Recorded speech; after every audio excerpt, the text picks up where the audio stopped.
Hello, folks. 'Tis I, the Sievage, back with another special report for a Crept from the 80's. This time, we're gonna dip our nut into a little bit of the 90's as well. Mostly the 90's, late 80's, early 90's, and beyond, let's say that. I want to talk about a person, a company that inspired me as a youngin', going into my teens, inspired me to be the filmmaker that I am today. I want to talk about Tempe Entertainment and the man behind Tempe, J.R. Bookwalter. Tempe, sadly, after 33 years, has closed its doors. For good. And being an independent filmmaker or movie maker, video maker, creative,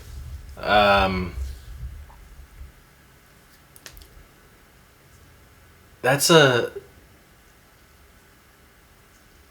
long shelf life right there. That's a long time to be doing the stuff that he was doing and the things that inspired me and countless others to do what they're doing. And when any indie, be it filmmaker, company, studio, what have you, sort of closes its doors, it's a sad day for the independent community as a whole. And let's be honest here, most people out there, if they're into movies, if they're into the Hollywood thing, even filmmakers, actors, producers, what have you, out in that larger world, the mainstream world, they have, for the most part, zero idea of this underground world. Some do, certainly if they are in the genre. But a lot of them have no idea and consider independent films that cost, $1 million, $2 million, $3 million, $4 million, $5 million.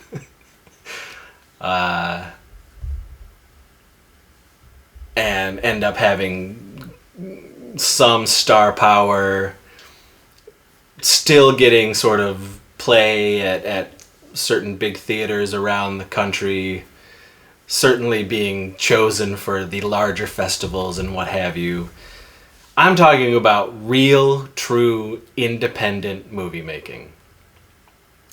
So when a filmmaker or studio shuts its doors, to me it hurts more internally, more emotional for me than it is any of the other bigger, what have you, because it's just a stratosphere and a surrounding an atmosphere that I just am not a part of or am privy to outside of watching it myself. And I'm not saying I hate mainstream movies, because I don't. I grew up loving Hollywood films, and I still love them to this day. There's some great stuff being made. There's also garbage, but that's just the way it has been for years. So no, I am not like this indie snob. Again, I'm talking about indie, underground, micro-budget snob. I'm not talking about indie snob. I'm not this indie snob who, it's only got to be this, and this is it, and everything else can go fuck off. There's a lot of people who have that mentality, and I think it's ridiculous. And I think they're just, fronting, really. So anyway, Tempe Entertainment, from J.R. Bookwalter, this guy kind of blew the micro budget world away with his 1985 opus, The Dead Next Door. And that is the first thing I saw from him.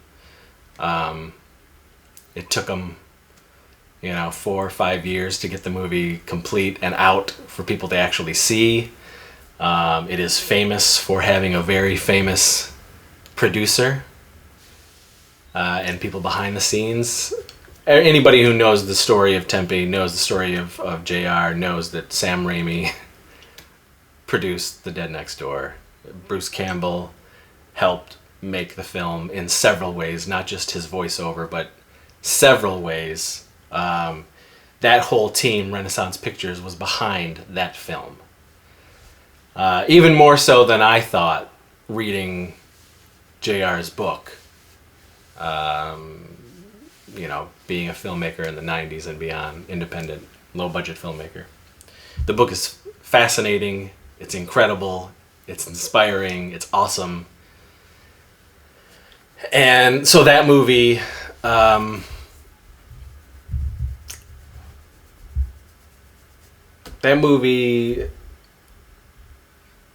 I saw it, much like Evil Dead, much like those other low budget shot on 16 millimeter, 8 millimeter films, I just couldn't believe the ingenuity and the magic and the passion that was going on behind it. And I was probably 12 or 13 when I first saw that film. So I had already been making backyard movies. So imagine, seeing about this guy who did this, and then segueing into the shot on video world, making movies exclusively for the video market. And I had been renting those before because I've talked about it many times. Video Connection rented that stuff, like Blood Cult, like Redneck Zombies, like Boarding House and Sledgehammer and things like that. I was seeing that stuff. The Todd Sheets stuff from Cinema Home Video, that stuff, which was Dave Dakota and J.R. Bookwalter. Anyway, so I sort of this was a new person to follow. We had the genre fans, we had our Spielbergs, and we had our Carpenters, and we had our Raimis and Romeros and all of that, Craven, what have you.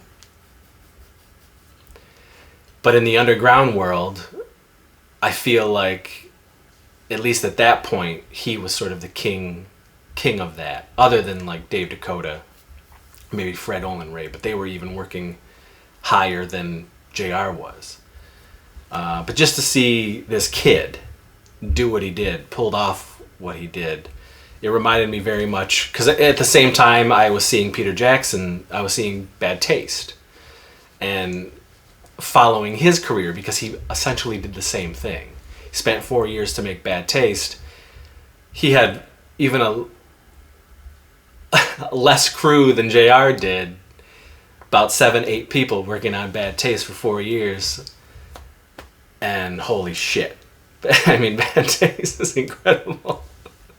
And Peter Jackson was inspired by the same people. Romero, Raimi, same crew. So I was just enamored with these kids, essentially, teens, making these movies at the scale that they were making. I certainly didn't think at the time that I could pull off shooting on film or anything like that, but I was in an age where I didn't have to. It was video cameras, and clearly being shown that you could make these backyard movies and they could appear in video stores was amazing to me, and it gave kids like me hope. So I wanted to learn more about this guy, this suburban Tempe company. I just was I really was blown away by all of it. And like I said, that hope really pushed me and inspired me, and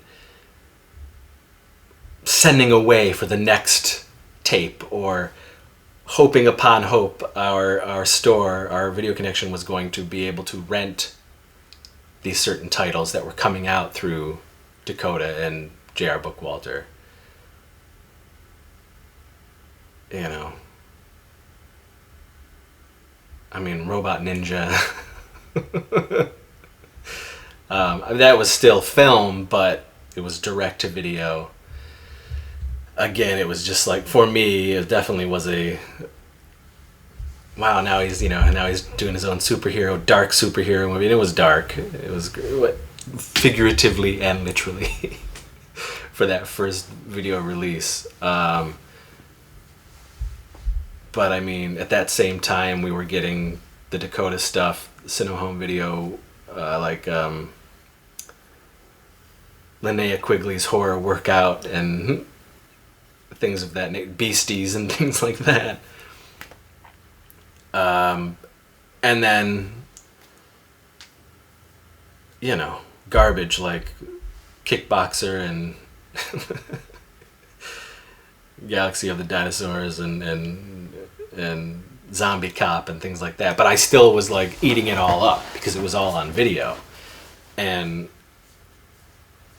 again, he made me want to follow his career, you know. And then into the 90s, where he decided to do bigger budgeted, micro budget films, but that's like 3,000, 5,000, 6,000, you know, things like that.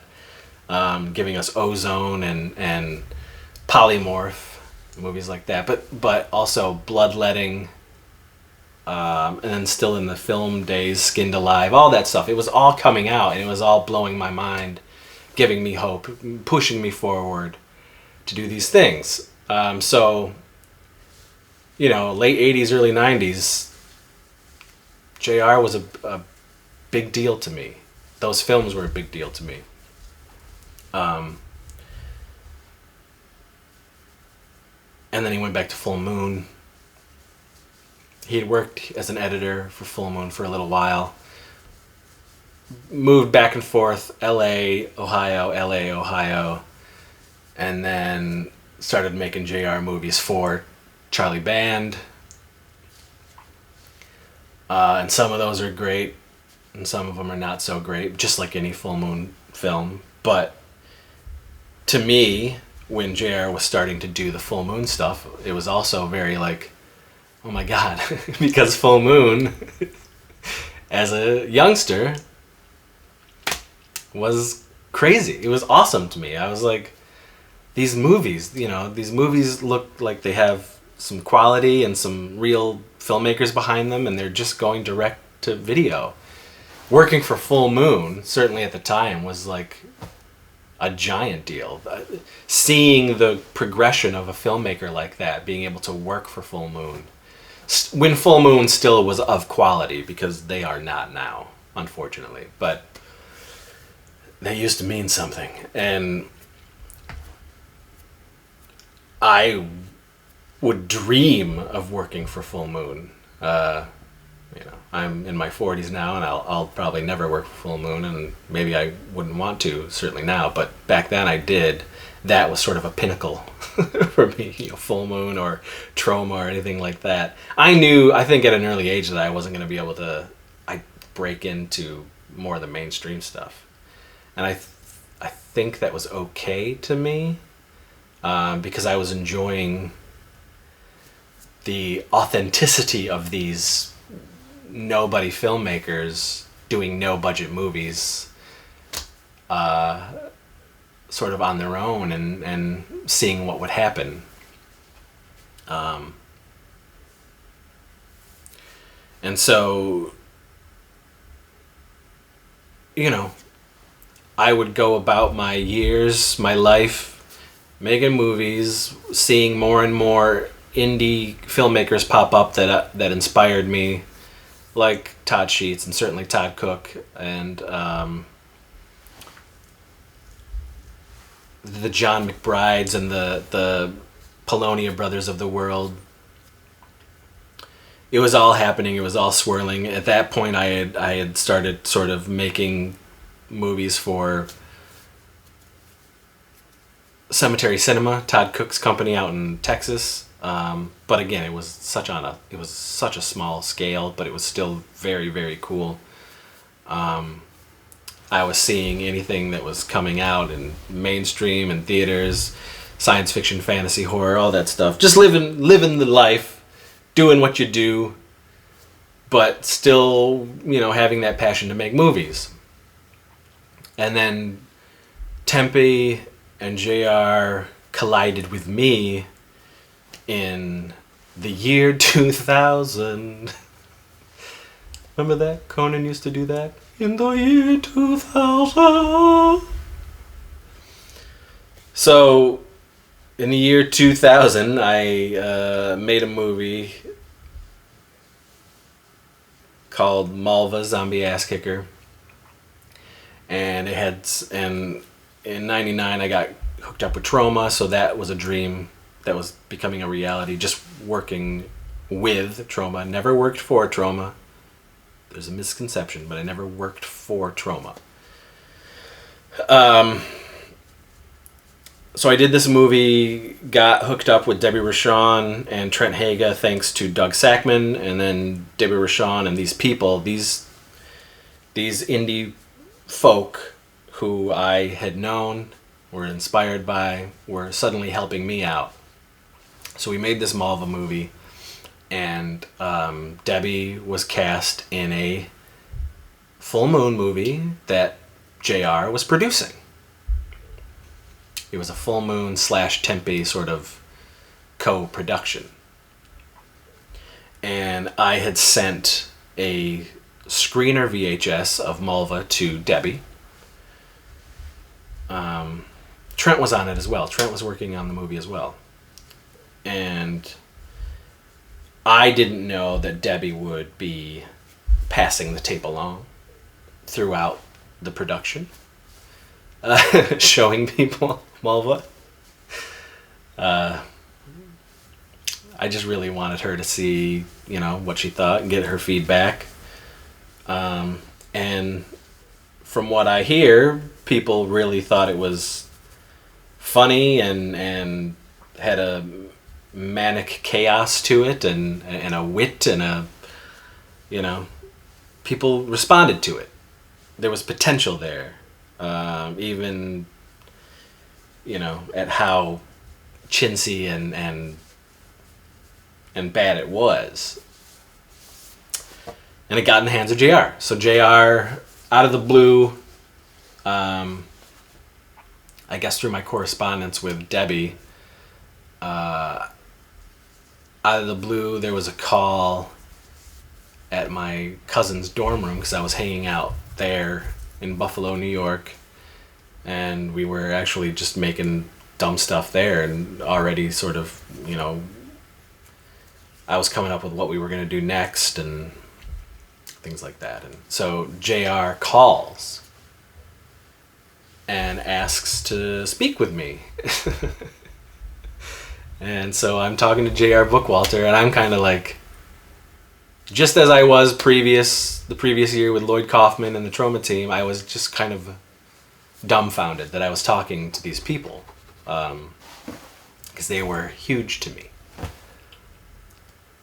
And so JR asks, does Trauma have the rights to put out Malva? And if not, why?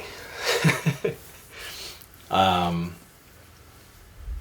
if they didn't have any interest, would I like Tempe to put it out? And not thinking about the quality, not thinking about what this movie was, I just said, fuck yes, like, are you kidding me? I couldn't believe it. I couldn't believe that JR was asking me. The things that he was saying about me and about the film was just like, I would imagine what he was feeling when Sam Raimi was talking about him and his short films, and it was just such a big deal to me. So beginning in 2000, late 2000, a partnership was created with me, J.R. Bookwalter, Tempe Entertainment. And that partnership lasted for a good 10 years. The friendship is still remaining, but the partnership, me making movies for Tempe Entertainment, that was a good 10 years of craziness. And because of the type of movies that I like to make, JR created a label, a sub-label, called Splatter Rampage, specifically for Chris Seaver Films to be distributed through. In addition to other filmmakers, young filmmakers who were doing the type of stuff that I was doing. Basically, he turned Tempe into what Dave Dakota was doing with Cinema Home Video. It was a crazy full circle. It just worked, and the master mentor thing switched, where Dakota was the master and Bookwalter was the student. Now JR was the master and I was the student. He was the mentor, and I became the Daniel LaRusso of Tempe Dojo. Dojo.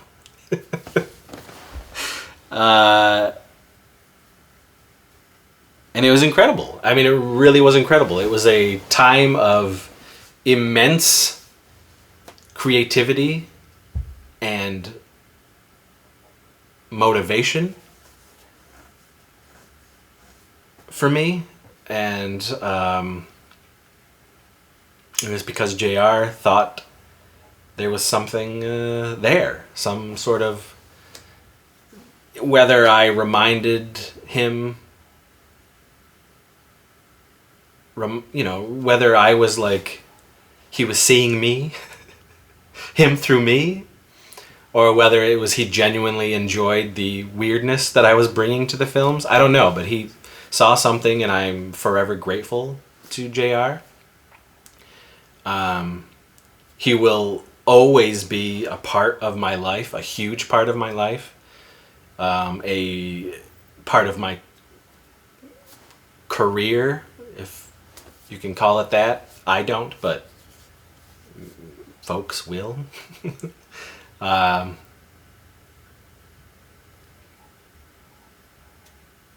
Yeah, I don't know where I would be without JR and Tempe, really, honestly. Of course, I have to give immense credit to Debbie Rochon, and I always have. It's been years since Debbie and I have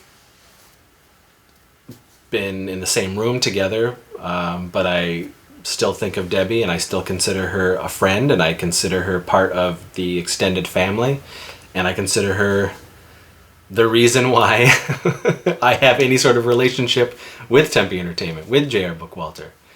And then to that end, why anybody out there who knows of Chris Seaver, who knows of my films, I mean, JR is the reason why.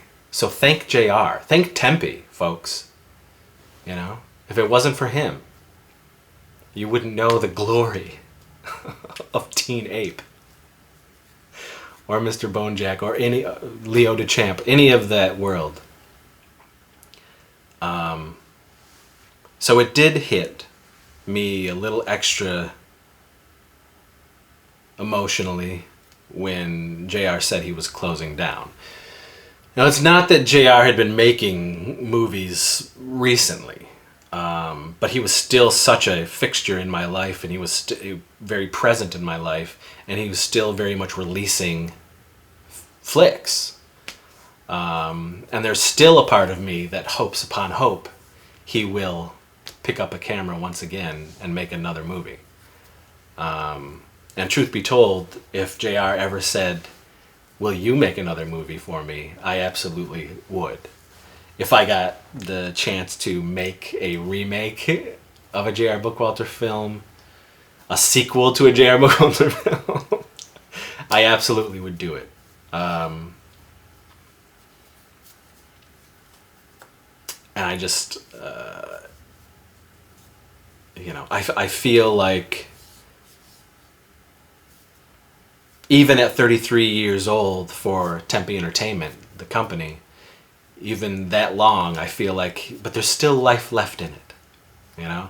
And I don't think, I think like any of us people who say we're going to quit, I don't think 100% he's going to stop doing anything with Tempe. I think what'll happen is he might re-release and put out some special edition Blu-rays and collector's editions of some of the stuff he's done in the past.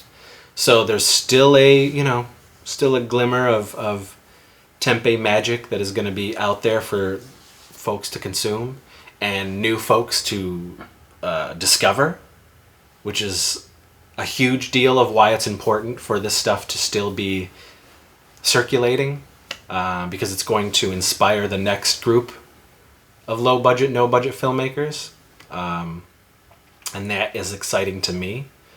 And I mean, he and his films are still inspiring me to this day. I finally finished his book, and it blew me away. I thought I knew a lot about JR. I thought I knew a lot about Tempe. It was like scratching the surface,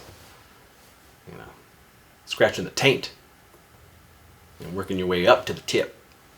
Like, I was just so impressed, blown away, and it lit a fire under me again. Like, it makes me want to make those movies again, make that type of film again.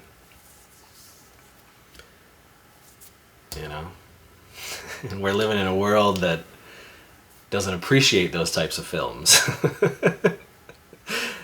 Certainly shot on video. It's an acquired taste, and I applaud the fans who are still enjoying it, and again the new fans who are discovering it, because for me I love it. I love the aesthetic of it. I just love the simplicity of it. I love the authenticness, the realness of it. Because I've always felt, and maybe I'm biased, but I've always felt that like you can entertain an audience. It doesn't matter the quality of the film as far as the way it looks.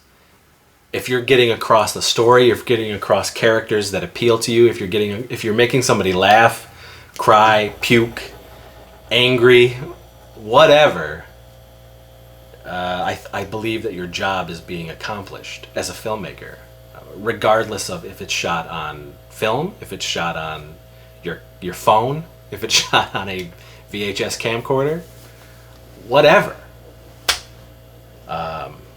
I think there's a value to it, and these pioneers who are either dropping off or still going, the other generation, the newer generation who are following after you, couldn't do what we do without these guys and without JR and without Tempe Entertainment. So I think for me, I would rather believe that Tempe is not gone. It's sleeping. It's taking a little nap. Hibernating, if you will, until the master decides to unleash another little nugget of fecal magic.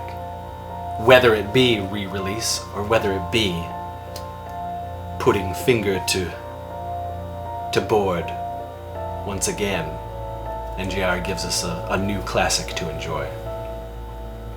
I salute JR Bookwalter. I salute Tempe Entertainment. I thank you for the many, many years you've inspired me, entertained me, mentored me, talked with me about the ups and downs of filmmaking, the ups and downs of life, the ups and downs of being a human being. JR means a lot to me. The company means a lot to me, and I will forever hold you in my heart, my farts, and my genital pouch. Thank you, JR. Thank you, Bookwalter. Thank you. Ah. Ah. Oh, oh. Oh.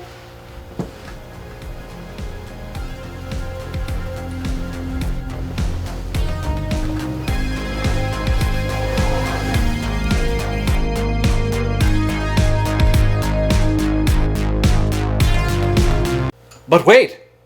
There's a post-credits sequence. I didn't talk to you about my favorite Tempe Entertainment movies. The Dead Next Door, Robot Ninja, Bloodletting, and Ozone. Those are my favorites. Folks, seek them out. Look up JR. Look up Tempe Entertainment. Look up those films. You'll be glad you did. Oh, fresh fudge.